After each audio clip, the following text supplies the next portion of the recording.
냉고가 그게 저 앞에 13번이 들어가서 13번부터 보고 한 문제니까 남성은 음변동도 들어가니까 13번 문제 같이 봐라.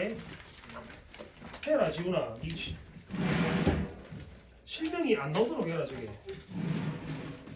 오늘은 모고풀이만 하고 보내줄 거고 요거는 최종 문제다. 이성박한수 이거 주라. 변한 것만 가져. 니는 내가 패드 아이폰 보내줬지? 모호기출 문제. 단디 풀어보고. 경남고는 여기서 그대로 내기도 한다. 모호기출에서. 그래서 꼼꼼히 풀어보도록. 이거는 오늘 중에 다 보내. 다 풀어서. 내 문제 안 되잖아. 그럼 내일부터는 다른 과목도 공부해야 될 거 아니야, 그제? 네. 그래 하고 그 시험 전날 대비 일정은 경남고 1학년은 화요일 3시. 네. 시험 일찍 마치잖아. 예. 화요일 3시까지 온다. 오늘처럼 늦으면은 시험 대기 못 한다. 뒤에 연달아서 너그 선배들도 수업이기 때문에 늦지 마. 네. 늦지 말고 대동 이는 수요일 7시. 은지는 언제나 돼? 화요일 5시더라. 니도 늦지 말고 해. 그 선생님도 그날 수업이 6개 있다. 그러니까 앞뒤 수업이 다 있으니까 늦으면 수업 못 할 수도 있대. 시간 맞춰 보시고. 경남고는 책만 챙겨오면 된다 그날. 예. 책이랑 연습장. 알았지? 자음체계편, 모음체계편은 그 일단 시간 안에 적고 시작해야 된다. 그래서 1분 30초 줄 테니까 1분 30초 안에 다 채워서 그 시험지 받자마자 바로 적어놓고 시작을 해야 돼. 안 까물라면. 자, 13번 봅니다. 쌤이 밴드랑 너그 저 단톡방에도 요 파일생 분석하고 올려놨으니까 그걸로 꼭 확인하시고 다시 필기는 따로 오늘 정리는 안 할 건데 시중에 그 인터넷 자료로 뭐 올라온 것들인데 그렇게 공부하면 안 된다겠다. 모의고사는 내가 아무것도 모른 채 풀 수 있게끔 만들어놔야 돼. 그래서 기호 표시만 해도 풀 수 있게 돼야 된다. 대동고 아까 보니까 학교에서 저렇게 자료 정리해서 애들한테 나눠주는 게 있던데 그걸 내가 안 주는 이유는 복사해서 누가 줘도 되는데 안 주는 이유는 모른 채 풀 수 있어야 돼. 너가 모든 작품을 다 공부할 수는 없으니까 그게 전제 조건이라 생각하고 본다. 1페이지 13번부터 보겠습니다. 자, 음운은 단어의 뜻을 구별해주는 소리의 가장 작은 다리인데 자, 음운 정의하고 하지. 음운에는 뭐가 있다고? 음소와 문소가 있다. 음소를 다른 말로 에라이.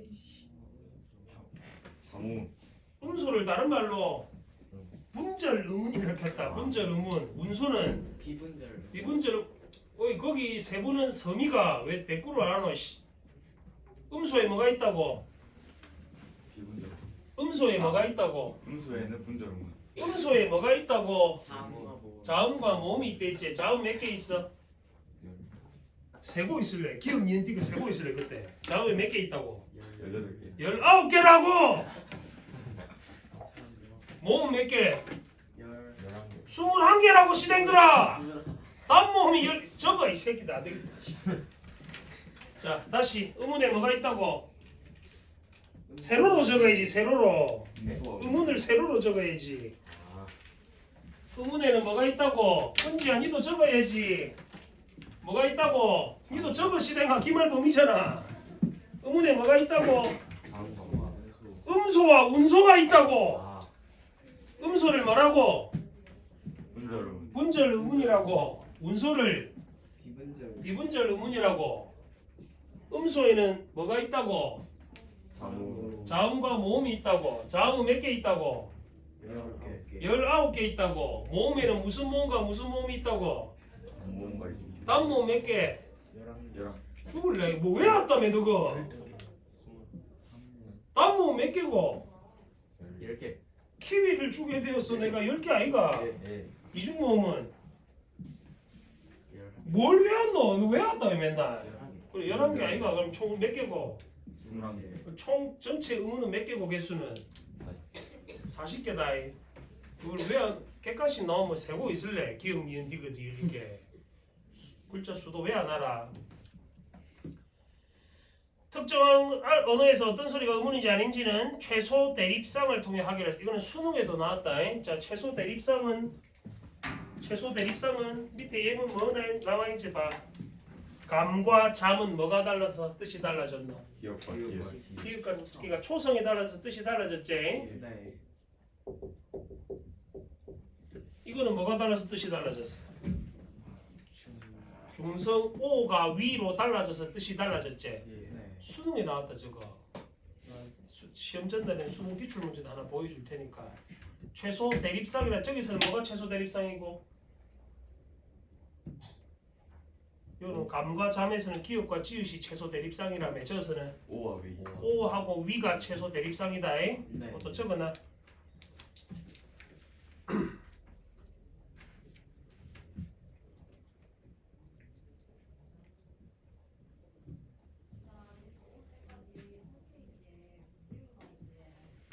그래서 밑에 앞사람이 말한 단어와 최소 대립상인 단어를 말해보자 했는데 맨 처음에 친구는 쌀이라고 말하고 두 번째 놈은 달이라 했지. 뭐가 달라져서 뜻이 달라졌노? 초성. 그 쌍시옷하고 디귿이 뭐다 여기서는? 최소 대립상. 대립상에 해당한다 그제? 그다음에 달 다음에 기역이 빈칸이고 기역 다음에는 또 여자애가 굴이라고 말했어 그제? 맞니? 네. 그러면 굴 하면은 앞에 뭐가 와야 되겠노? 일단 중성이 같다라고 보면은 초성이 달라져야 되겠지. 네. 그래서 둘이 와야지 답이 된단 말이야. 3번에. 됐나? 네. 최소 대립상은 다른 뜻을 구별해주는 단위라 했다잉. 네. 자, 다음 16번 문제 유용하기로 합니다. 근데 쌤이 그 자료 준 거에 다 쌤이 정리를 해놨는데 어제 새벽에 내가 했거든. 4시 반에 끝났는데 3시부터 해갖고 바로 보자. 유형은 정리해놨으니까. 자, 항상 시를 읽을 때는 제목 먼저 본다잉. 제목을 항상 먼저 확인한다. 제목을 통해서 시의 제목은 보통 뭘 가리킨다고? 대상 아니면 상황이라 했다잉. 자, 제목 봐. 가시의 제목은 고향의 뭐? 그러면 화자는 뭐 생각하겠노? 고향 생각하겠네, 그지? 그러면 이 시의 제목은 상황이가 대상이가? 상황. 대상이. 고향을 생각한다니까. 고향은 대상이겠지. 근데 이 안에서도 그 회상하는 대상이 구체적으로 누군지 나와 있다잉. 나시는 밥물 눈금이제. 화자 뭐 맞추는 중이고?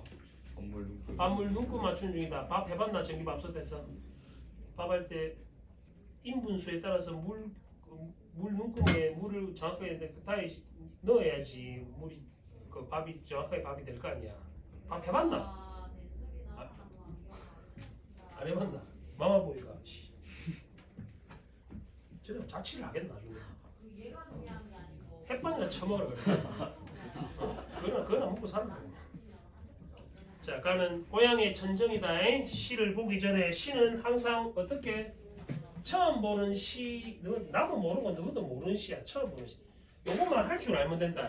특히 밑줄 친 거, 두꺼운 글씨로 된 거는 저거 하는 표시하는 연습하셔야 돼. 이거는 초딩도 할 수 있다. 그러니까 시를 분해하려 하지 말고 시인이 말하고자 하는 게 뭔지를 생각하면서 읽는 거야. 해보자. 그리고 정 모르겠다 시를 그럼 18번 문제를 먼저 보는 것도 방법이라 했어. 보기 관점에 적용이 됐지. 18번 같은 문제는 보기에서 조건을 찾는다. 18번 같은 문제는 보기에서 조건을 찾는다. 좀 이따 하나 가르칠 테니까 일단 가시부터 보자. 자, 밭둑에서 나는 바람과 놀고. 밑줄 어디 있지? 밭둑에 밑줄 찾아 있지? 네. 그럼 기역은 동글pen지 세문지 판단해봐. 화자 밭둑에서 뭐 하고 있노? 놀고 있어. 그 밭둑 못 잡고 동그라미. 동글pen지 쳐. 밑줄 치고는 반드시 이거 하는 연습해라. 밭둑은 동글pen지 치고 바람과 뭐 한다 했으니까 논다라 했으니까. 그러면 얘를 판단하는 기준은 뭐가 돼야 돼? 수식어나 서술어로 판단하라고.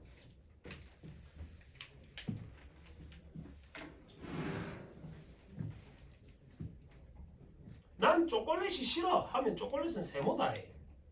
너 기준 아니고 하자 기준으로 항상 판단해야 된다. 됐어 여기까지?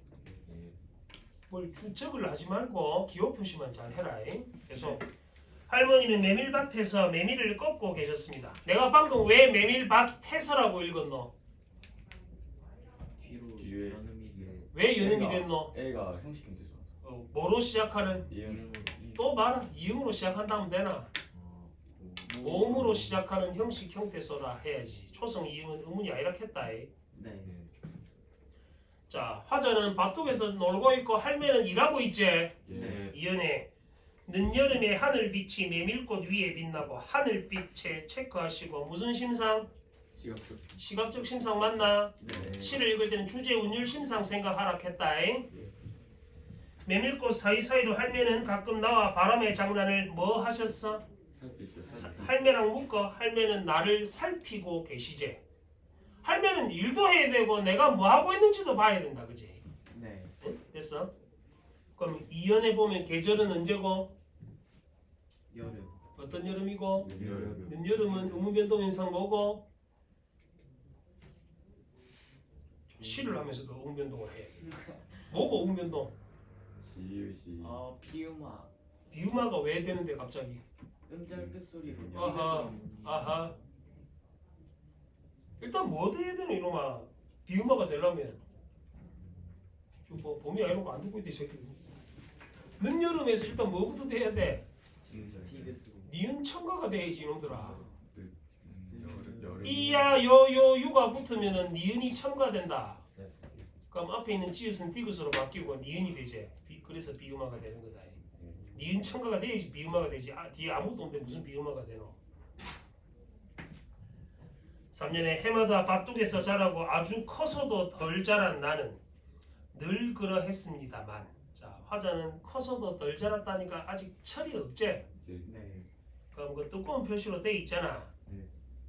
그러면 밭둑하고 묶어. 기억에 있는 밭둑하고 화살표로 묶어놔. 커서도 덜 자랐대. 그게 몇 번 문제? 17번 문제다. 기억의 밭둑은 화자에게 어떤 공간이고 커서도 덜 자란 공간이니까 4번이 답이 되는 이유란 말이야. 화자의 동심이 허용된단 말이야. 덜 자랐다 했을 때. 첫딱선이 아직 없단 말이잖아.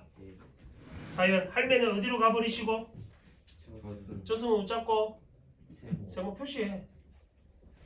나도 벌써 몇 년인가 그 이름 까맣게 잊어버리는 오늘 저녁 멍석을 펴고 마당에 누우니. 화자는 마당에 누워서 어린 시절 많은 중 회상하는 중인 거 알겠나? 예 구체적 대상은 누군데? 할머니 저승으로 가신 할매다 그제? 온 하늘 가득 별로 피어있는 어릴 적 메밀꽃. 이걸 뭐하고 있다? 화자는 회상하고 있다. 지가 메밀꽃 밭에서 놀았잖아. 할매는 나를 두고 메밀밭만 저승까지 가져가셔서 날마다 저녁이면 메밀밭을 매시며 메밀꽃 사이사이로 나를 살피고 계셨습니다.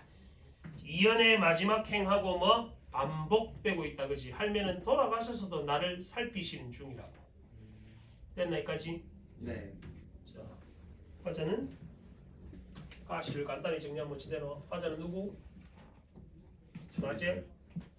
내제 내. 네. 나는 누구를? 할머니. 할머니를. 돌아가신 할머니를 뭐 하고 있노? 회사. 회상하는 상황이고 그리운 중이다 그지? 이게 이시 구조도란 말이야. 간단하게 정리하면 된다. 할매는 여전히 나를 메밀밭 사이에서 나를 살피고 계신 존재다. 돌아가셨지만. 누가 됐어? 네. 다시 또 보게 된다라. 밤물 눈금을 찾지 못해서 질거나 된 밥을 먹는 날들이 있더니 그거는 세모쳐. 질거나 된 밥. 물이 많거나 물이 모자라서 그런 거지. 이제는 그도 좀 익숙해져 손바디나 손등, 손가락 주름으로 눈금을 쓸 줄 알게 됐다 했으니까 얘는 또 홀빼이다. 촘촘한 손등 주름 따라 밥맛을 조금씩 달리 해본다. 이런 능력이 생긴 거지 화자는. 손등 중앙까지 올라온 수위를 중지 마디를 따라 오르내리다 보면 물꼬를 트기도 막기도 하면서 논에 물을 보러 가던 누구 생각도 나고 또 홀빼 있죠. 이것도 회상하네. 어린 시절. 저녁 때가 되면 한 끼라도 아껴보자고 친구 집에 마실 가던 소년의 저녁. 이것도 동글빼기 치고. 화자는 어릴 때 가난했지. 네. 친구 집에 마실 가면 집에 밥이 줄까 아이가. 지가 지 입을 덜 거니까. 한 그릇으로 두 그릇 세 그릇이 되어라 밥국을 끓이던 문현동. 부산 동네 이름이지. 예. 손택주 시인이 부산 사람이다. 부산 시인이라서 그래. 문현동이란 시어는 공간은 부정적 공간이지 왜? 어린 시절 가난했던 공간이니까. 네. 그래서 17번에 4번이 답인 이유다. 문현동은 어떤 곳이고 가난한. 가난한 지붕들이 내 손가락 마디에는 있는데 일찍 철이 든 공간이지. 네. 문현동하고 묶어. 일찍 철이 들어서. 슬픈 귀 속으로 봉지살 쌀 탈탈 터는 소리도 들려올 듯. 탈탈 터는 소리는 무슨 심상? 청각적 심상 맞나? 네. 그럼 가시하고 비교할 수 있겠네. 가시는 시각이 중심이었는데 얘는 청각적 심상이 주가 된단 말이야. 얼굴보다 먼저 늙은 손이긴 해도 전기밥솥에는 없는 눈금을 내 손은 가졌다. 동글베이 치고 전기밥솥에도 없는 밥물 눈금을 내 손은 가지고 있다는 거지. 자기가 어린 시절 가난했지만 뭐 자부심을 갖고 있는 중이다. 이제 긍정하고 있는 거야. 부정하는 게 아니고. 나시는 역시 화자는 누구? 아. 나제. 화자는 뭐 하고 있는 중? 어린 시절 가난했던 어린 시절을 뭐 하다가 그래서 빤물 눈금을 맞추다. 이게 제목이잖아. 네. 빤물 눈금을 맞추다가 가난한 유년을 뭐 회상한다. 근데 부정적으로 회상하는 게 아니고 긍정적으로 회상한다. 지금 내가 살고 있는 게 부정적인 삶이 아니라는 사실을 얘기하고자 하는 거다. 여기까지 됐어? 네. 17번은 풀었고 16번 볼게. 2번이 왜 답이고 나는 가와 달리 무슨 심상? 청각적 심상. 뭐를 통해서 알 수 있었노? 탈탈. 탈탈 터는 소리를 통해서 알 수 있었다. 그제? 네. 그래서 2번이 답이 된다. 1번에 서리법 괄호 3번에 격정적 어조, 단정적 어조 4번에 상승 하강 다 괄호 5번은 계절감 드러내는 시어는 어디에만 있었노? 가. 가에만 있었다. 가에 어디? 늦여름을 통해서 확인 가능했지? 네. 그럼 시험 문제 낼 때 5번만 바꿔내야 되잖아. 5번을 맞게끔 설명해도 되잖아. 가는 나와 달리 계절감을 드러낸다 하면 맞는 설명이란 말이야. 그지? 18번은 번호 매긴다. 1번 과거의 경험에 대한 기억 보기에서 조건 찾아라. 어떤 계기를 통해 대선화 현재의 삶의 영향. 가의 화자는 할머니와의 기억. 2번 깨달음과 정서적 충만감. 3번 2번하고 3번은 묶어. 2번 때문에 3번이 생기는 거지. 이해되나? 2번 3번은 연결되는 말이다. 네. 나의 화자는 일상적 행위의 반복. 4번 현재 모습을 긍정. 5번 조건 5개 나왔나? 그럼 4번 5번도 묶거나 일상적 행위의 반복 현재 모습을 긍정. 4번 5번도 인과관계로 엮인다. 서로서로. 됐니? 네. 1번에 할머니의 사랑 밑줄 2번 늙은 손을 긍정 3번에 가에 커서도 덜 자랐다 나의 밥맛을 조금씩 달리하는 것은 현재 화자에게 거기 가로친다. 정서적 충만감은 무슨 시의 해석이고 응? 아까 뭐랑 연결하는데 정서적 충만감은 할머니. 그러니까 무슨 시에 연결되는 거고 가. 가시잖아. 근데 3번은 가나 다 해당한다 했으니까 답이 안 되는 거다. 가시에만 해당하면 그러니까 나시를 해석하면 뭐가 나와야 돼? 긍정적 정서가 답이 돼야 된다고 무조건. 4번 회상의 계기 밑줄 5번에 셋째 줄 기억이 현재의 삶의 영향 18번 보기 관점 적용 문제는 조건에 해당하는지 하지 않는지만 비교할 줄 알면 된다. 네. 자, 다음에 23번부터 27번까지 자, 가는 보공답주인가라는 가사고 나는 수필이다. 글의 종류도 적어놔. 가는 가사고 나는 수필이다. 그거 말라보노.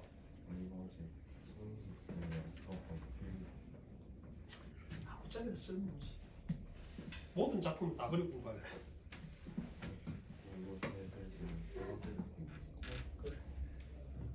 해설을 듣지 마라. 네가 해봐야지 마. 26번 먼저 봐. 고공답주인과 같은 가사는 너가 처음 보는 작품이니까 해석이 안 될 수도 있으니까 26번 보기를 먼저 보는 것도 방법이다. 보기 먼저 봐봐. 고공답주인과는 고공이 상전에게 답을 하는 형식을 통해 국가 경영을 집안 다스리는 일에 빗대어서 표현하고 있다. 이 작품에서 상전은 누구? 왕이고 종은 신하를 가리키는데 화자는 임진왜란으로 인해 나라가 황폐해지고 위계질서가 무너진 상황에서 당파 싸움만 일삼으며 재물을 탐하는 세모처 거기 신하들, 이거는 신하들을 비판하는 글이다. 쉽게 말하면. 응? 그리고 국가를 경영하는 누구의 책임? 왕으로서의 책임도 강조하고 있다. 일단 신하 까는 이야기다. 그러면 이 가 작품에서는 종을 까는 이야기다 생각하면 된다. 이것도 동글페이지 세모로 체크해본다. 가 작품 봅니다. 8페이지. 나는 이를 망정 외방의 늙은 종이 곡물 바치고 돌아갈 때 하는 일을 다 봤는데 우리 댁 살림이 옛날부터 이렇던가. 무슨 말이고 옛날에는 안 이랬단 말이지. 네. 전민이 많단 말이 온 나라에 소문이 났는데 먹고 입으며 드나드는 종이 100명이 넘는데도 뭐 하려고 텃밭을 묵혔는가. 세모쳐. 텃밭을 묵혔는가. 누가 한 짓이고 종이 100명이 넘어도 텃밭을 안 일군단 말이야. 일을 안 한단 말이지. 네. 그럼 여기 있는 종은 아까 누구라고? 신하. 신하들을 가리킨다. 임진왜란 이후의 신하들을 가리키는 말이다. 농장이 없나 홈이 면장이 없나 날마다 뭐 하려고 밥 먹고 다니면서 열나무 정자 아래 뭐만 자? 그것도 세모. 일을 안 한단 말이지. 신하놈 새끼들이. 아이들 탓이가 우리 댁 종의 버릇. 이것도 세모차. 종의 버릇 보면 이상하다. 소 먹이는 아들이 상마름을 능력. 그것도 세모. 오고 가는 어리석은 손님. 엄마도 세모. 큰 양반 희롱하고 재산 모아서 다른 꾀로 제일하니. 이거는 뭐고? 횡령한다는 소리지. 다른 꾀도 세모치고. 큰 집에 많은 일을. 여기서 큰 집은 뭘 비유한 말이겠노? 임진왜란 이후에 우리나라를 가리키는 말이다. 조선을. 준비하고 있나? 손을 내리가 있노 임마. 곡식 창고 비었거든. 그것도 세모. 세간이 흩어지니. 그것도 세모. 지금 세모친 거는 임진왜란 당시로 따진다면 어떤 거? 피폐해진 조선의 현실을 가리키는 말이다. 전부 다. 네. 내 잘못된 줄 내가 몰라도 남 잘못된 줄 모르겠나. 풀어 해치거니 매치거니 헐뜯거니 돕거니 하루 12때 어수선을 핀 것인지. 그것도 세모. 이거는 동글페이지 7개였다. 다 세모다. 그제? 종놈들이 일을 안 한단 말이지. 네. 중략. 크게 기운 집. 그것도 세모치고. 역시 뭐 가리키는가? 임진왜란 이후의 조선이다. 상전님 혼자 앉아. 상전은 누구라고? 왕이라 했지. 명령을 누가 들으면 논의를 누구와 할까? 그것도 세모. 니와 할까? 할 대상이 없지. 왜? 다 일 안 하는 새끼들밖에 없을게. 네. 낮실은 방근시 혼자 맡아 계시더니 옷같은 얼굴이 편하실 적 몇 날일까? 임금 걱정 중이다. 이 집이 일이 되기 누구 탓이랄 것인가? 생각 없는 종의 일은 묻지도 아니하려니와 돌이켜 생각해보니 누구 탓이라고? 여기서 상전님 탓이란 말은 왕이 해야 할 일이 있는데 왕도 일을 제대로 안 하고 있다는 걸 비판하는 거예요. 이때 왕이 누구? 임진왜란 때. 선조 때지.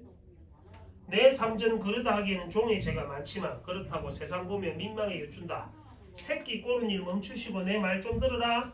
집 일을 고치려거든 종들을 우짜라고 휘어잡고 종들을 휘어잡으려면 상과 벌을 밝히고 상벌을 밝히려거든 어른종을 믿으소서.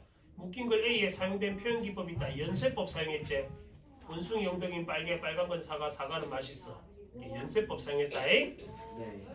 진실로 일이 하시면 뭐가 절로 일 겁니다. 가도. 집안의 도가 일 겁니다. 가도의 독을 치고 그러면 필자가 가시의 화자가 말하고자 하는 결국 뭔데? 뭐 하란 말이고 묶인 걸 A처럼 해야지 나라가 똑바로 선다 이 말이다. 네. 그러니까 된다. 그러니까 묶인 걸 A는 통째로 독을 뺀 거 알겠지? 네. 이게 필자의 해결책이다. 그래서 가 작품에서는 뭐하라고? 화자는 누구한테 하는 말? 상점. 상전한테 하는 말이다. 지금 집안 상태는 어떤 상태? 곤란한 걸 넘어서 황폐해진 상태지. 그래서 필자는 묶인 걸 A처럼 말한단 말이야. 뭐 하라고? 휘어서. 뭐 하라고? 종놈들 뭐 잡아라? 구미 잡아라. 그지? 네. 두 번째는 잘한 놈 상 주고 못한 놈 벌 주라고. 그 다음에 어른종은 신뢰해 주라고. 이게 이 글 전체 구조도에 해당한다.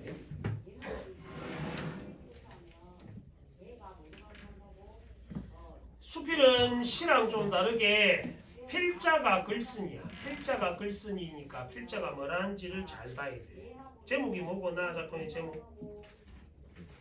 돌탑과 잔돌이지. 돌탑은 뭐로 만들어지노?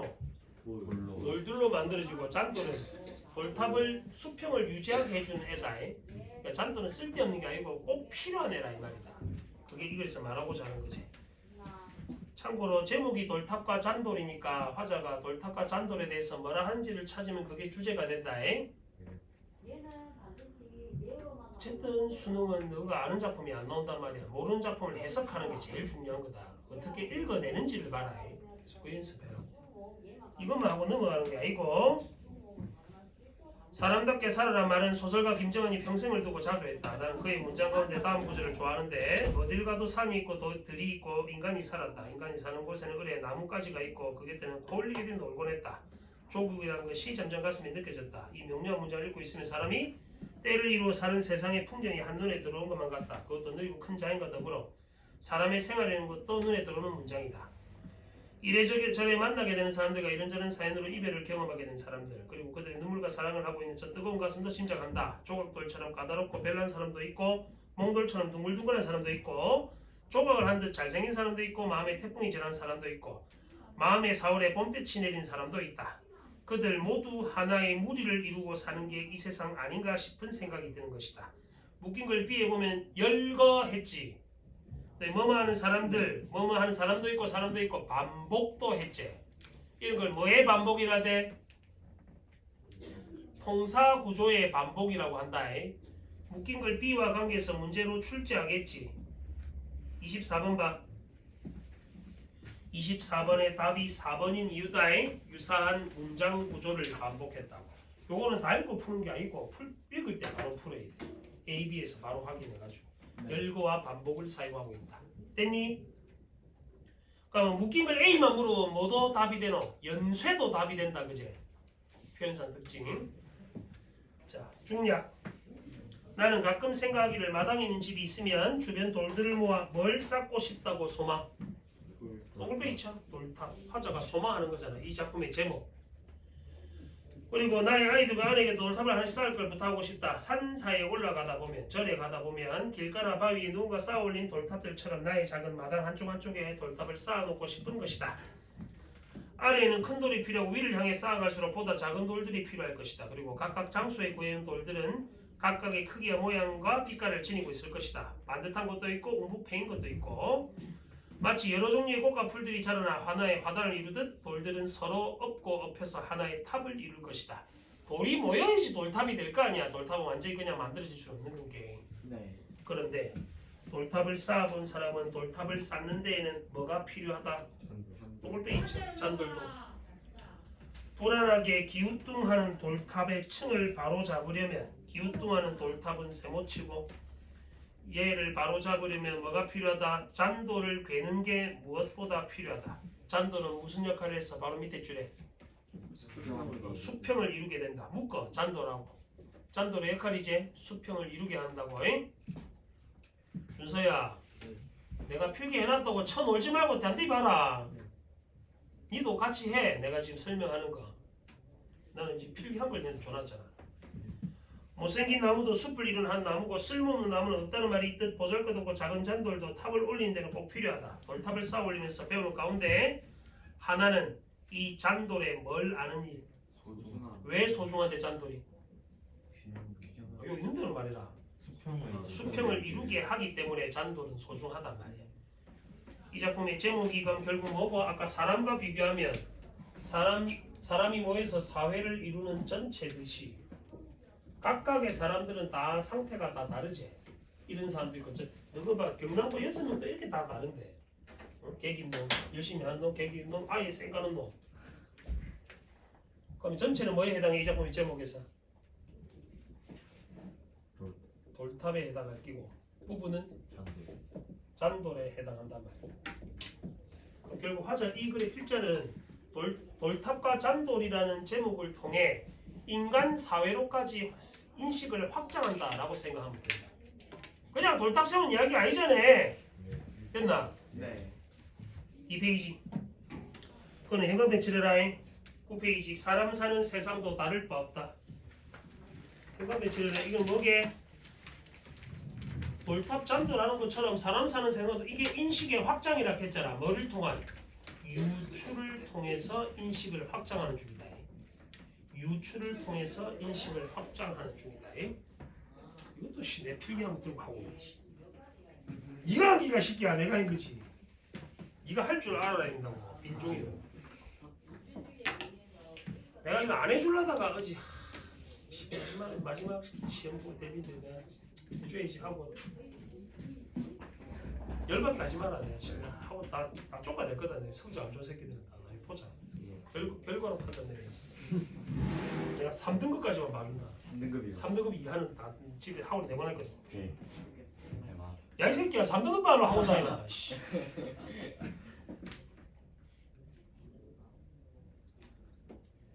실망시키지 마라. 예. 실망시키면 다 쫓아낸다. 열심히 했는데 성적이 안 나온 거는 머리가 안 좋은 거니까 어쩔 수 없는 거잖아. 그거는 내가 보듬고 가야 되지만 열심히 안 한 것들이 성적도 안 나오면 그거는 내가 데리고 갈 이유가 없단 말이야. 응? 니는 엄마한테 감사합니다 해라. 저요? 엄마가 너무 고생하시던데. 저요? 아니 저 그래 니요. 제가 다 했는데요. 니는 당연히 해야 되는 거. 엄마는 왜 그걸 해야 되노? 아니, 엄마 제 폰이 없으니까. 아이고 씨. 잔돌 같은 사람이 필요하다. 의견이 맞지 않아 다툴 때 대화의 매정한 분위기를 무너뜨려주는 사람이 무지에 들어있는데 잔돌처럼 작용해 의견이 다른 사람들의 의견과 의견의 대립을 풀어주는 사람 밑줄 치고 잔돌과 묶어. 잔돌 같은 사람은 어떤 거? 의견을 참고로 의견과 의견의 대립을 풀어주는 사람은 앞에서 봤던 잔돌의 역할과 같지? 뭐 맞춰주는 역할을 한다고? 수평을 맞춰주는 이유가 같단 말이야. 뭐랑 뭐가 대응되는지를 생각해라. 이들은 부드러운 개입에 고마움을 우리나 간혹 잊고 사는 게 아닐까 싶다. 봄산인 이유는 새잎이 돋고 꽃이 거기에 있기 때문인데 수많은 꽃, 잔돌하고 묶어. 여기 있는 수많은 꽃이 잔돌의 역할이지 결국. 얘들이 모여서 뭐가 되나? 봄산이 되잖아. 네. 그러니까 봄산은 돌탑에 대응되네. 인간 세계로 따지면 사회에 대응되네. 이해됐어? 네. 그냥 스스로의 생명력으로 피어나 스스로 똥을빼이 치고 수많은 꽃하고 역시 묶고 이렇게 대응되는 거 알겠나? 이 작품을 전체로 묶고 봄산과 전체가 역시 대응되고 잔돌과 대응되는 게 뭐? 여기 있는 수많은 꽃들이 여기에 대응된단 말이야. 같이 이렇게 대응된다고 생각하면 된다. 그지? 이해됐니? 그런 능동적 존재가 됐으면 좋겠다 하는 겁니다. 사람마다 다르지만 그 사람들이 모여서 아름다운 사회가 된다는 말이에요. 전부 다 착해도 문제다 말이에요. 전부 다 못돼도 문제인 거고. 다양한 인간들이 다 있어야 돼. 그 내 같은 잔돌 같은 사람이 너 수평적으로 만들어주잖아. 안 하는 놈, 개긴 놈, 자리에서 쪼고 욕하고. 아씨 때려야 되는데 이것들은. 23번에 자 공통점 4번이 답이지. 통찰 뜻적 은하라. 관찰 예리하게 관찰해서 사물을 꿰뚫어 보다라는 뜻이다. 내가 준 해설지에 보면 정리를 해놨는데 안 돼 있는 놈들은 적어놔라. 예리한 관찰력으로 사물을 꿰뚫어 본다라는 뜻이다.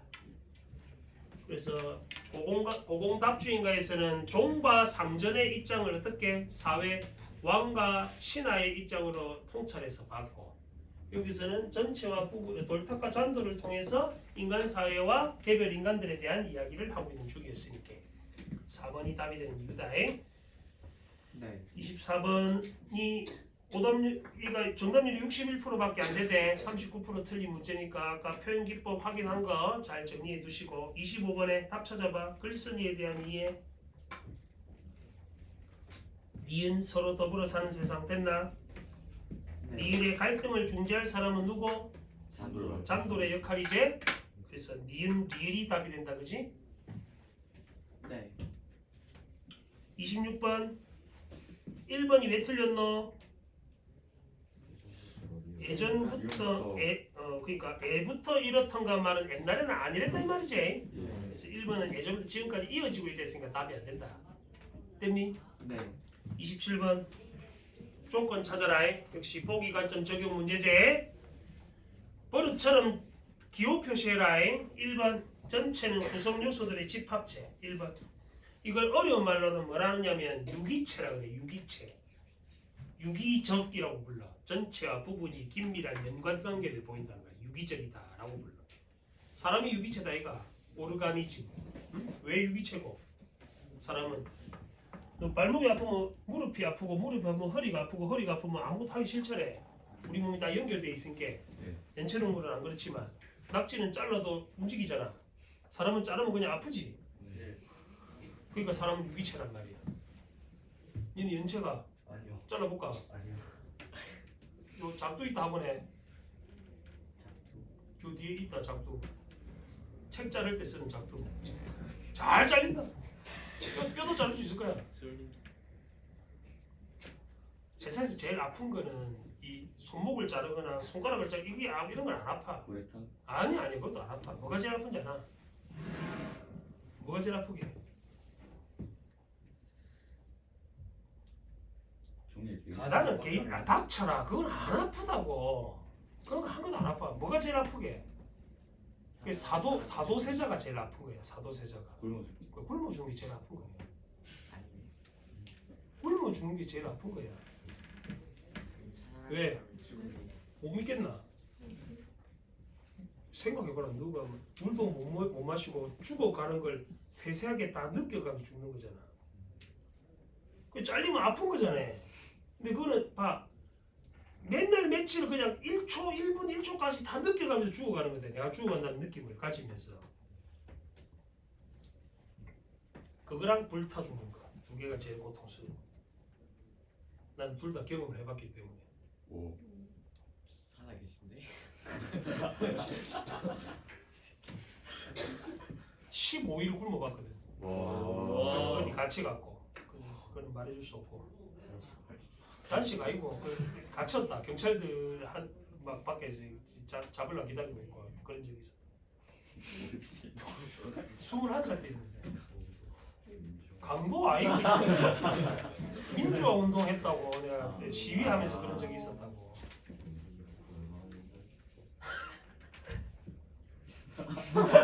내가 21살 때 21살. 나중에 검색해봐라. 96년도 연세대 치면 나옵니다. 오. 아이씨 이런 거 영상 올리면 안 되는데. 자 27번에 보기. 번호 매개나 전체는 구성 요소들의 집합체. 그다음에 셋째 줄 구성 요소들은 없어서는 안 되는 존재제. 번호 매기라고 이놈들아. 2번. 그 밑에 능동적 수행 3번. 맨 마지막 줄 4번 전체는 조화로운 모습. 됐나? 네. 동글베이를 동글베이로 설명인지 세모를 세모로 설명인지를 찾는다. 1번에 가도는 뭐고? 동글베이 맞나? 예. 네. 조화로운 동글베이 맞나? 네. 1번은 그렇게 넘어가는 거야. 2번 잔돌 동글베이 맞나? 예. 그래서 없어서는 안 될 요소 됐나? 예. 3번 낮잠만 자는 새끼 세모제. 네. 스스로는 동글베이니까 답이 안 되지. 네. 세모 동글베이인데 동글베이로 설명했잖아. 네. 4번 먹고 입으며 드나드는 이마는 세모제. 네. 서로 그 옆에서는 동글베이지. 예. 네. 그러니까 3번은 낮잠만 자는 종과 달리 나의 스스로 핀 꽃이니까 동글베이는 동글베이로 설명한 거잖아. 어? 3번은 종과 달리라 했으니까 앞에 거는 세모가 맞고 뒤에 거는 동글베이라 해야지 맞잖아. 네. 4번이 왜 틀렸노? 둘 다 다양성을 지닌 존재들의 필요성이라고 긍정했지. 네. 가에는 세모인데 나는 동글빼니까 답이 잘못된 거란 말이에요. 4번이. 네. 5번 크게 기운집 세모, 기우뚱하는 돌탑 세모 둘 다 뭐 제대로 갖춰지지 않은 결과. 됐어? 네. 그래서 이런 문제 풀 때는 어떻게 요것만 잘 할 줄 알면 된단 말이에요. 시가 파트. 긍정 부정만 잘 할 줄 알면 된다잉. 네. 다음 현대소설. 아씨 대화도 없는 무슨 긴 소설이고 이거. 자, 소설 읽을 때는 무조건 시점 찾는다잉. 시점을 먼저 찾고 서술자가 주인공을 바라보는 입장을 잘 찾아내시면 돼. 그리고 갈등 관계가 반드시 존재하니까 갈등 반드시 확인하시고 34번 먼저 풀어보자. 앞부분 줄거리 먼저 확인해보고 국민학교 2학년생인 누구는 나. 나니까 몇 인칭이고 1인칭 맞나? 그래서 이거 먼저 풀어보자. 34번에 1인칭 시점인데 내가 내 이야기 하나 내가 누구 형 얘기하나 형 창건이 형에 대해서 얘기했지? 예. 그럼 1인칭 무슨 시점? 관찰자. 그래서 몇 번? 1번이 답이 되는 거 알겠나? 예. 4번, 5번은 말도 안 되는 소리다 지어놔야 된다. 4번, 5번은 몇 인칭이라서? 8인치. 이야기 외부 서술자는 3인칭이다. 그럼 1, 2, 3번 중에 답이 있다 생각해야 돼. 3번은 몇 인칭 무슨 시점에 대한 설명? 3인치. 뭐야 그럼 3번이구만. 이야기 내부 인물은 1인칭이고 지 경험을 얘기하니까 1인칭 주인공 시점이지. 네. 그럼 3번도 답이 안 될 거고 1, 2번 중에 헷갈리겠네. 1번은 내부 인물은 1인칭 중심 인물은 누구? 창건이 형이니까 1번이 답이었고 2번은 갈등 해소 이게 잘못된 말이지. 갈등 해소란 말이 잘못된 말이야. 인물과 인물 사이의 갈등을 해소한다라는 말은 여기서 인물 크게 누구 나오대? 내랑 형. 형이랑 나? 형 막 쓰레기 취급하는 사람이잖아. 나의 아빠. 아빠가 이거 어디 나오대 시대가. 엄마가 나왔지 엄마. 네. 국밥집하는 엄마 나왔잖아. 네. 엄마가 창건이 형 쓰레기 취급했잖아. 네. 그럼 2번이 답이 되는 뭐지 되노? 내가 엄마랑 창건이 형 사이의 갈등을 해소해 줘야 되잖아. 그런 거 없지? 네. 창건이 형 그냥 고향집 간다고 끝난다. 역시 기호 표시 잘해보자. 자 앞부분 줄거리에서 11페이지. 국민학교 2학년생이 국민학교는 너는 안 나와봤겠지? 나 세임 국민학교에서 나 졸업한 세대인데 초등학교 이름 바뀐다 나중에. 참고로 국민학교 2학년 몇 살이고? 9살. 9살이면 뭘 아는 나이가? 아무도 모르는 나이지. 그걸 좀 어려운 말로 이렇게 부른다. 여기 위에 적어. 국민학교 2학년생인 나 위에다가 신빙성 없는 화자라 그래. 모의고사에 여러 번 나왔다. 고3 모의고사에 신빙성 없는 화자. 무슨 말이게? 믿기가 힘들어. 잘 믿을 수 없는 화자야. 그러니까 잘 모르니까. 너 사랑손이가 어머니 읽어봤나? 읽어봤어? 진짜? 그 어린 아 이름 뭐대? 걔 이름 까먹었는데. 야이씨. 내용은 알아요. 읽었다면서 왜 인물 이름 까먹었잖아. 해리포터를 봤는데 해리포터는 이름 모르는 거 같은 거잖아. 그 오키라는 애가 있어. 사랑 손님은 사랑방으로 온 자취하러 오는 손님이고 나의 엄마 오키의 엄마 오키다이. 오키의 엄마는 그 남편이 죽은 거야. 남편 친구가 그 방에 근데 둘이 좋아해. 좋아하는데 나는 어른들의 사랑을 모르잖아. 예. 어린 애기니까 유치원생인데. 그래서 둘이 밀어주려고. 아니 지는 그걸 몰라. 그냥 뭐 그냥 중간 다리 역할을 지도 모르게 하게 돼. 근데 어른들의 사랑을 몰라. 그런 화자를 신빙성 없는 화자라고 부른다고. 이렇게 어린 아들 나오면 그렇게 생각하면 된다. 만약에 여기 있는 나랑 비슷한 사람 골라라면 사랑손님과 어머니 나오면 걔가 답이야. 응? 네. 걸구대가 그러니까 걸기대를 아가 쇠가 짧은 게 이렇게 말하지. 걸구대. 네. 열릴 때마다 멧돼지를 서너 마리씩 미국 대통령이나 유엔 사무총회 같은 외국 개인들에 보낸다는 것을 알고 의아해한다. 이런 걸 뭐라고 하느냐면 희화화라고 하는데 대상을 우스꽝스럽게 풍자한다는 뜻이다. 어디를 먼저 볼까? 37번 먼저 봐. 역시 37번 보기 먼저 봐. 37번 보기에서 역시 번호 매긴다. 1번 6.25 전쟁으로 인해 혼란해진 사회. 자, 그 다음에 창건이 형은 애국 학도로 활용하는 과정에서 2번 권력층에 편승하는 모습. 정치적 목적을 위해 대중을 기만하는 권력층의 이용. 요까지. 그 밑에 어리석은 인물이 가진 욕망의 허망함 3번. 마지막 줄에 어린 나를 통해 걸기대가 희화화. 방금 앞부분 줄거리 읽었던 마지막 부분이 희화화에 대한 설명이다. 우스꽝스럽게 표현하게 돼. 네. 너는 잘 모르겠지만 이때 걸기대는 6.25 전쟁 6.25 전쟁과 관계된 소설이기 때문에 뭐 하자 했겠노? 간첩들 몰아내고 북한으로 쳐들어가자 이런 얘기가 그때 한창 나올 때란 말이야. 응? 네. 반공대에다 쉽게 얘기하면 공산당 반대하는 그런 이야기다. 어린 소견에 도무지 알다가도 모를 노릇이었다. 서술자가 왜 이렇게 말한다고? 화자가 어떤 사람이라서 신빙성이 없기 때문에 그렇단 말이야. 아무도 모르는 아잖아. 그런 식으로 마주 보내주다가는 오래전에 나라 안에 멧돼지는 깡그리 씨가 마를 판이었다. 그렇잖아도 가뜩이나 입고기가 부족한 가난뱅이 나라에서 서양 부자 나라의 지체 높은 양반들한테 뭐 때문에 툭하면 그 귀한 멧돼지를 보낸단 말인가. 또 보낸다면 그 멀고 먼 나라까지 무슨 수로 어떤 모양으로 그 짐승들을 보낸단 말인가. 멧돼지 보내기가 몇 번이나 되풀이된다. 마지막 순서로 뭐 쓰기? 혈서 쓰기. 손가락을 깨물어갖고 피를 내갖고 혈서를 쓰는 거야. 검정색 학생부 차례에 피 끓는 청년학들이 차례차례 연단에 올라 손가락을 깨물어 하얀 천 위에다 붉게 혈서를 쓰고 있었다. 쓸데없는 짓이다 쉽게 얘기하면. 그쯤에서 진력이 날 대로 나버린 그분 녀석들이 나를 향해 자꾸만 눈짓을 보내왔다. 뭐 하자고? 읽어본 놈들 알까 이거? 뭐 하자고? 누구 말로 해봐. 제작. 땡땡이 치자는 거지? 째자. 엎어지는 코달자리에 집이 있는데 내가 몇몇 친한 녀석들 데리고 몰래 광장을 빠져나와 월기대회가 끝날 때가 우리 식당에서 즐거운 시간을 함께 보낸 적이 종종 있었겠던 까닭에 여기서 우리 식당이란 걸 통해서 보니까 나는 뭐하고 있노? 어디 아들이고? 식당. 장터 국밥집 아들이다. 밑에 장터 국밥이라고 나온다잉. 바로 그때 새롭게 연단에 오는 청년 모습이 내 발목을 꽉 붙잡았다. 왜? 내가 아는 사람 같으니까 그러겠지. 그보다 앞서 헬스를 쓴 학생들이 그냥 학생복 차림이 아니었다. 검정물로 염색한 군복을 걸친 그 흡수룩한 모습이 먼 빛으로 봐도 어쩐지 많이 눈에 익어 보였다. 잠시 후에 열 손가락을 모조리 깨물어 혈서를 쓴 완전히 뭐 미친 사람이지. 손가락을 다 깨물어서 혈서를 썼다고. 참으로 보기 드문 열혈 애국청이 등장했음을 걸기대 사회자가 확성기를 통해 널리 알렸다. 어디여? 북진통일하고 대문짝만하게 적힌 혈서가 청중에 공개. 치솟는 박수갈채로 역전 광장이 갑자기 떠나갈 듯 요란해졌다. 설마 그렇겠냐? 혹시 내가 잘못 봤을지도 모른다고 생각하고 나는 고개를 저었다. 나는 땡땡이를 쳤다. 그럼 여기서 창건이는 권력층에 의해서 뭐 되고 있는 중이고 아까 보기 읽은 내용에 따르면 이용되고 있는 중인 거 알겠나? 네. 내가 결코 잘못 본 게 아니라는 사실이 있고 밝혀졌다. 창건이 형은 열 손가락에 빨갛게 핏물이 밴 붕대를 칭칭 감은 채 식당에 돌아와 엄마와 나를 기절초풍하게 만들었다. 너무도 어처구니가 없는 아버지의 어머니는 형이 돌아오면 퍼부으려고 잔뜩 별러서 장만했던 욕바가지를 꺼내들 엄두조차 못 낼 정도로 했다.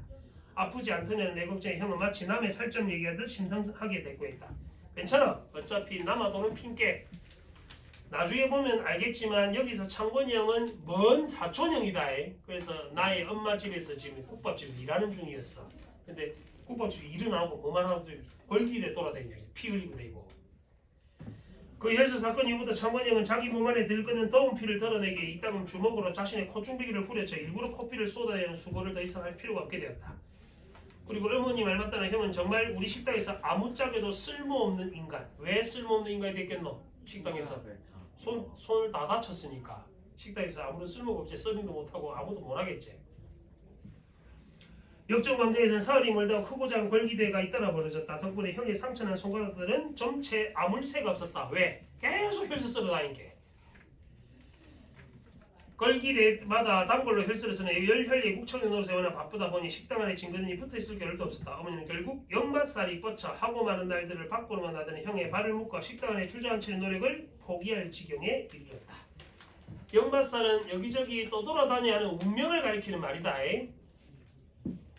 형은 어느덧 장국밥을 전문으로 하는 식당의 허드제비 심부름꾼. 요거는 애전 역할이지. 형의 역할. 당당한 손님으로 격이 달라져 있다. 지금은 지가 당당한 손님처럼 행세하고 있는 중이란 말이야. 왜? 식당에서 일을 못할게. 네. 중요한 일로 높은 사람들을 만나러 간 다음에 아침 일찍 집을 나선 창건형이 여기서 있는 높은 사람들은 누구? 아까 읽은 바에 따르면 권력층에 해당하겠다. 그지? 해질녘에 갔다가 갑자기 고등학생으로 변해 돌아왔다. 그동안 형의 변모는 너무나 급해서 그러자는 눈알이 팽팽 돌 지경인데 방금 새로 사입은 빳빳한 학생복에 어여시 어느 학교에 교표까지 붙인 학생모 차림은 학교 표시제 상선을 뛰어넘는 것이라 어머니와 나는 다시 한번 할 말을 잃고 말았다. 이를테면 가짜배기 나이론 고등과 학생인 심이지. 언제 학교에 들어갔었냐 내 물음에 형은 천연덕스레 대꾸하고 나서 한바탕 이익을 했다.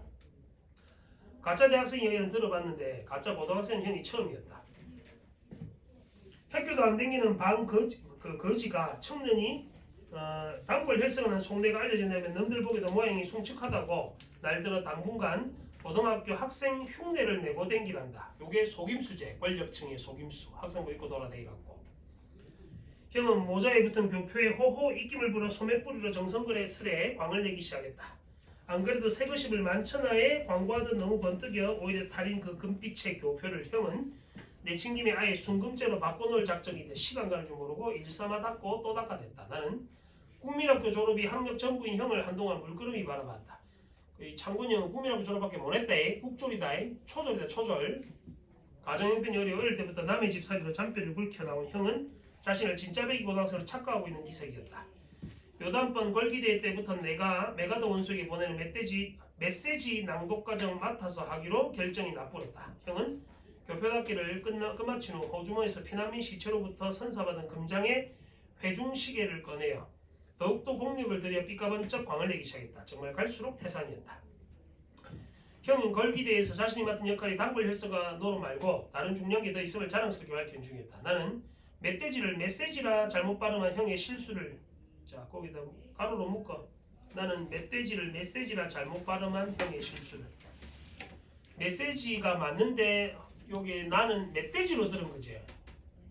그래서 이 글의 서술자가 뭐라고? 신빙성 없는 서술자인 유다의 어린 애에게 그렇잖아. 네. 잘못 알아듣은 거니까 메시지를 멧돼지로 잘못 알아들었단 말이다. 하지만 무식한 가짜 고등학생은 멧돼지가 아니라고 꼬부랑말로 메시지가 맞다고 턱도 없는 우김질을 끝까지 계속했다. 이거는 서술자 내가 잘못 들은 거야. 원래 메시지 맞는데 너 뭐야 표시를 안 하고 보지? 아주 잘하는가 봐. 그러면 들어오지를 말든가. 왜 놀고 있노? 방금 뭐라대? 신빙성 없는 서술자가 어떻게 했다고? 메시지를 멧돼지로 잘못 알아들은 거랬다.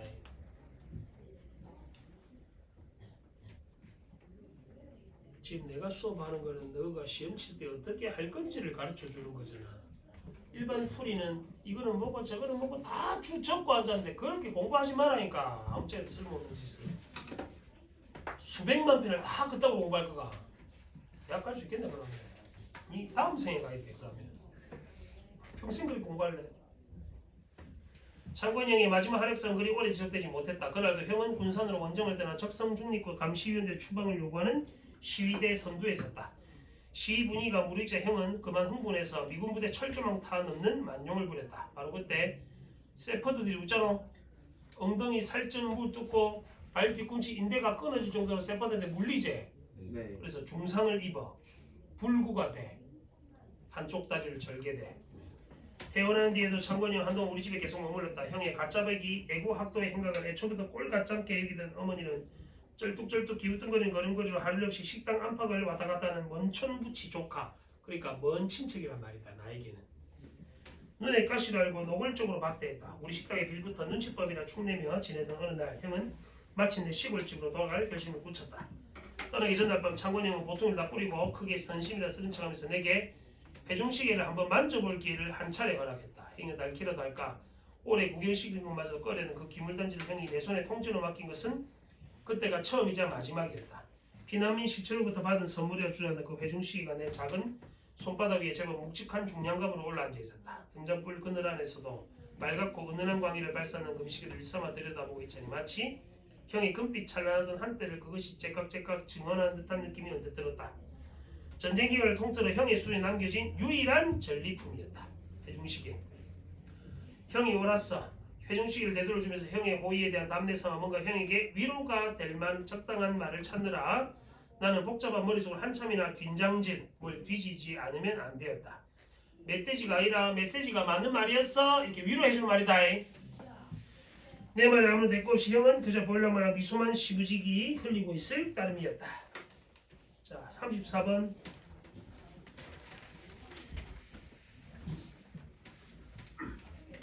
이 작품은 결국 내가 누구 장관형에 대해서 뭐 하고 있노? 꼴기대에서 몸을 상한 장관형에 대해서 안쓰러움을 느끼는 소설이다.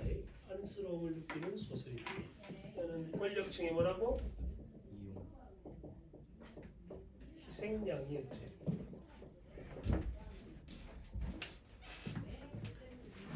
창본으로 대표되는 소재가 금색 교표하고 회중시계다. 결국 남아있는 그밖에 없지. 마지막으로 남은 거는 교복마저도 뺏기고 회중시계만이 유일한 전리품이었단 말이야. 여기까지 됐니? 글쎄 칠판에 정리하는 것들은 구조도 짠 거 보내준 거 있을 거 안에 다 있으니까 그거 갖고 다시 복습하시도록. 예. 영상은 오늘 올려놓으면 나중에 또 시험 전에 보려면 보고. 예. 35번 윗글 읽고 알 수 있는 내용이 아닌 거. 1번은 땡땡이 친 적 있었지 예전에도. 네. 이번에 엄마 통에 전해 들은 게 아니고 지가 본 게 맞은 거지. 네. 2번이 틀렸네, 그지? 36번 기억에 대한 이해로 적절한 것.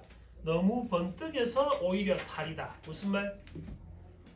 구라친 가짜 고등학생인 게 탈로 날 수도 있다 이 말이겠지. 그래서 5번이 답이 된단 말이야. 36번은. 됐니? 예. 자, 마지막 고전 소설. 누군 어쩔래? 있을래? 갈래? 둘이. 빨리 가라.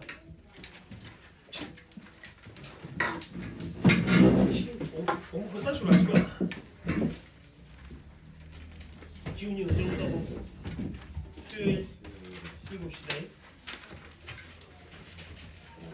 와서 빨리 가라. 빨리 움직여.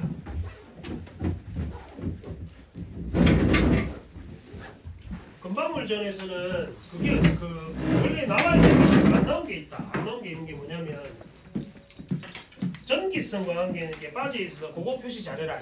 자, 앞부분 줄거리부터 전생에서 부부였던 남의 용왕의 딸과 동의 용왕의 아들은 각각 뭐로 환생해? 금방울과 해룡으로 환생한다. 참고로 금방울은 너가 알고 있는 그 방울이다. 방울. 금으로 된 방울. 사람이 아니고 물건이다. 뒤에 물건이 나왔고 호랑이도 주 때리고 하는 장면 나오듯이. 해룡은 사람이겠지. 왜냐면 집에서 일도 하고 하니까.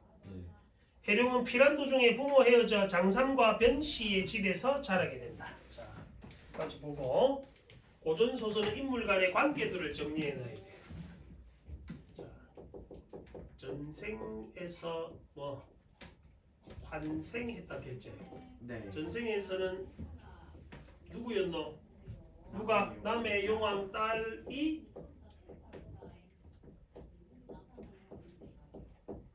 동해 용왕 아들과 뭐 하는 무슨 관계였어? 알아 좀 앞부분 줄거리. 둘이 무슨 관계였노? 부부 관계였잖아. 네. 얘가 환생에서는 뭐가 되고 딸은 금방 금방울이 되고 동해 용왕 아들은 뭐가 되고 해룡이가 되고 이 둘이 환생에서 나타났지만 결국 둘이 서로 나중에는 이어지겠지. 그 내용이다. 여기서는 그런 내용은 없지만은 뻔하게 이어질 거라 생각해야 된다. 네. 해룡은 지금 누구 집에서 살고 있어? 변씨. 장삼하고 변씨 집에서 살고 있다. 장삼은 여기 안 나오지만 이 아들은 서로 갈등 관계에 있어. 특히 변씨. 변씨가 해룡 지기를 하지. 네. 이게 이 글 전체 구조다. 됐니?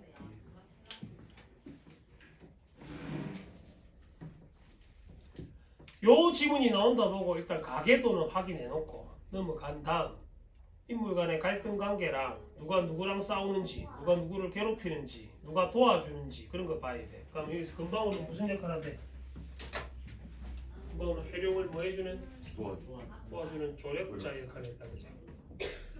제목은 금방울전이니까 이 소설의 주인공은 금방울이다. 해룡이가 아니고 고전 소설은 제목이 주인공이다 항상.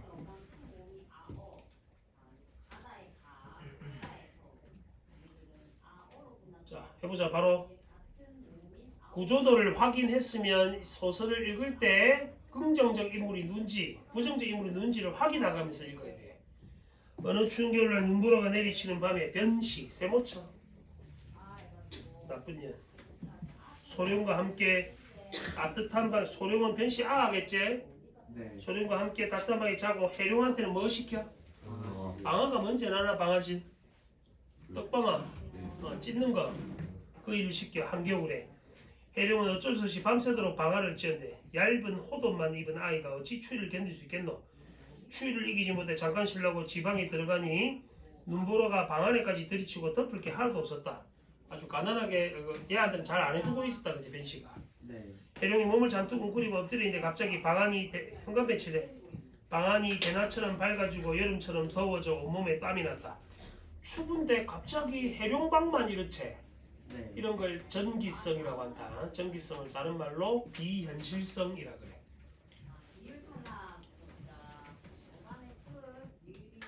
이런 거 되게 많이 나옵니다. 금방울 때문에 일어나는 변괴제 전부. 놀라고 또 이상해 바로 일어나 밖을 자세히 보니 아직 날이 밝지 않았는데 하얀 눈이 뜰에 가득했다. 방앗간에 나가보니 밤에 못다 찌은 게 다 찌어져 그릇에 담겨있었다. 누가 해줬겠노? 금방울이 해준 거다잉. 이거 완전 이거 신데렐라고 콩쥐 파치전하고 같은 내용이잖아. 해룡이 더욱 놀라고 개의하게 방으로 돌아오니 방안은 여전히 밝고 더웠다. 아무리 생각해도 이상해. 방안을 살펴보니 침상 위에 예전에 없던 얼마만한 방울, 북만한 방울, 한 요만한 방울이 있단 말이지. 방울이 이따만한 게.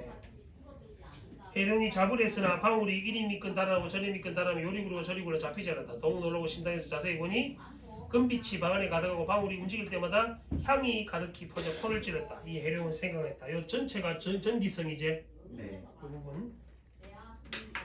이건 반드시 무슨 까닭이 있어 일어날 때 좀 더 두고 지켜봐야겠다. 해룡은 마음속으로 기뻐하며 자리에 누웠다. 금방울 덕분에 아주 편하게 자고 있다 그지. 굶주림과 추위에 시달린 몸이 따뜻해지 마음이 절로 놓여 아침 늦도록 곤히 잠을 잤다. 이때 변씨 모자는 추워 잠을 자지 못하고 떨며 앉아있다가 날이 밝자마자 밖으로 나와보니 눈이 쌓여 온 집안을 뒤덮었고 찬바람에 얼굴을 깎듯 세차게 불어 몸을 움직이는 것마저 어려웠다. 이 변씨는 생각했다. 해룡이 야는 죽었겠구나. 적어도 추웠는데 해룡이는 얼마나 추웠겠니. 해룡을 불러 대답이 없자 해룡이 얼어 죽었으려 생각하고 눈을 헤치고 나 문틈으로 방안을 엿보았다. 그랬더니 해룡이 빨가벗고 자고 있는데 놀라서 깨우려다가 자세히 보니 하얀 눈이 온 세상 가득 쌓이는데 오직 해룡이 자고 있는 사랑처에는 눈이 한 점도 없고 더운 기운이 연기처럼 일어나고 있었다. 이것이 어찌됐는지 알 수가 없었다. 변씨가 놀라 소령에게 이런 상을 이야기했다. 매우 이상하니 해룡 고동을 두고 보자꾸나. 문득 해룡이 놀라 잠에서 깨어 내당으로 들어가 변씨에게 문안을 올린 뒤 비를 잡고 눈을 쓸라 하는데 갑자기 한 줄기 어두운가 벤치래 광풍이 일어나며 반시간도 채 안 되어 눈을 다 쓸어버리고는. 이것도 전기성이다. 비현실성이지. 네. 해룡은 이미 짐작하고 있었으나 변씨는 그 까닭을 전혀 알지 못해 더욱 심통이 여기며 마음속으로 생각했다. 분명 해룡이 요술을 부려 사람을 속인 것이로다. 만약 해룡을 집에 오래 두었다가는 큰 화를 당하리라. 변씨는 어떻게든 해룡을 죽여 없앨 생각. 그는 세모쳐. 변씨의 입장이지. 해룡을 죽이겠다고. 네. 한 가지 개교를 생각해내고는 해룡을 불러 말했다. 웃긴 걸 A는 잘 읽어야 돼. 문제로 나올 테니. 가군이 남편이 돌아가신 뒤 우리 가산이 점점 줄어들게 된 것은 너 또한 잘 알 것이다. 고동에 있는 우리 집 논밭이 있는데 근래에는 호환, 세모쳐. 호환은 호랑이의 환란이다. 쉽게 말하면 호랑이한테 사람들이 물어뜯기는 일을 가리켜. 자주 일어나 사람을 다치게 농사를 짓지 못하고 묵혀둔 지 벌써 수십여 년이 됐구나. 이제 그 땅을 다 일구어서 너를 장가보내고 우리도 네 덕에 잘 살게 되면 어찌 기쁘지 않겠느냐. 다만 너를 그 위험한 곳에 보내면 혹시 후회할 일이 생길까 걱정이다. 해룡이 기꺼이 허락하고 농기구를 챙겨 구호동을 가려 하니 변씨가 짐짓 말리는 채 했다. 거기는 밑줄 치고 이걸 한자서로 말하게 겉과 속이 다르다. 이 정도는 알아야지 이놈들아. 겉과 속이 다르다. 표리 구동. 다 적고 나면 대답하는 것이. 네. 다시 읽다 보면 알 거야. 그러면 이 단답표로 적으라 무조건데. 그럼 틀리네. 표리부터 겉과 속이 다르단다. 그러니까 변씨를 한자성으로 말하라 하면 이거 그러면 되겠지. 네. 겉과 속이 다른 일이다. 표면과 이면이 같지 않다고.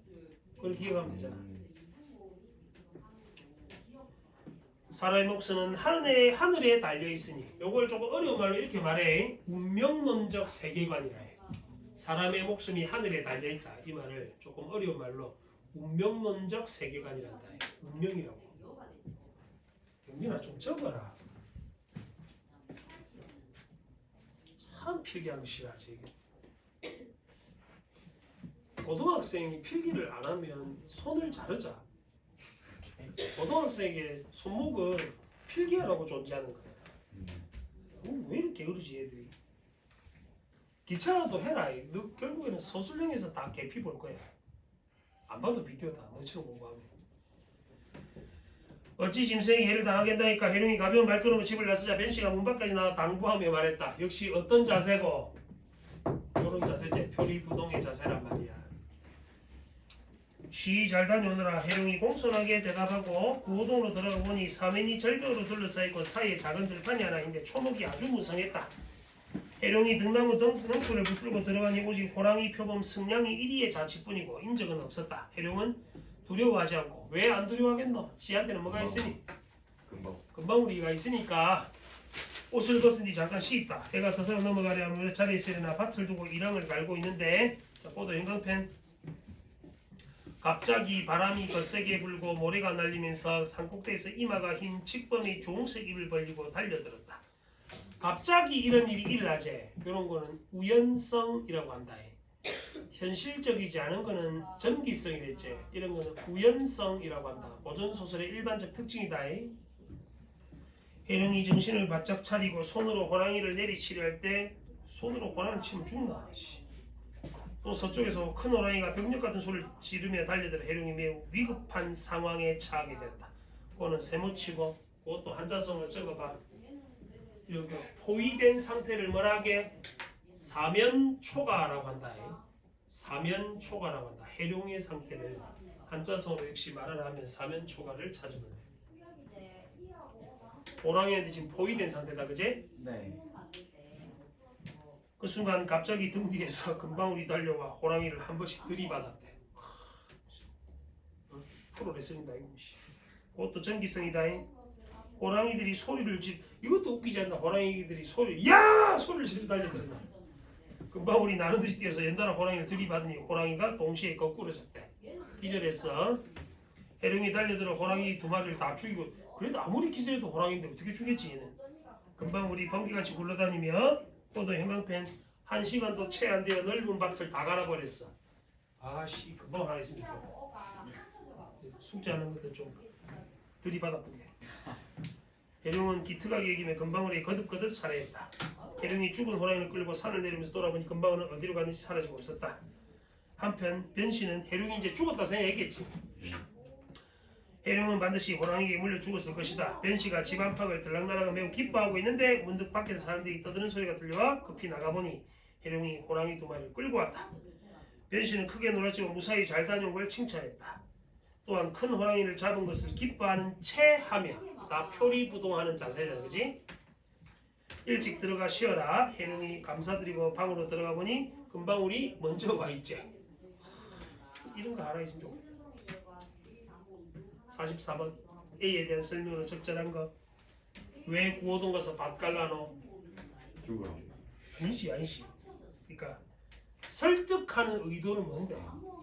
4번이 돼야 돼. 내가 제안한 바가 니도 땅을 좀 줄 테니까 니도 이익 되고 나도 이익이 되니까 이렇게 해라 이 말이잖아. 네. 4번이 답입니다. 45번 기억은 무슨 위기였어? 첫 번째 위기 추운 겨울날 방아 찢는 고통이었지. 네. 근데 금방울이 도와줬고 디귿의 위기는 구호동에서 호환의 위기였다. 리을 역시 금방울이 도와줬고. 적절하지 않은 거 5번이 왜 틀렸노? 미중성은 눈치 못 챘습니다. 반발하게 된다. 이게 잘못된 말이지. 눈치채고 반발한다. 눈치를 못 챘지.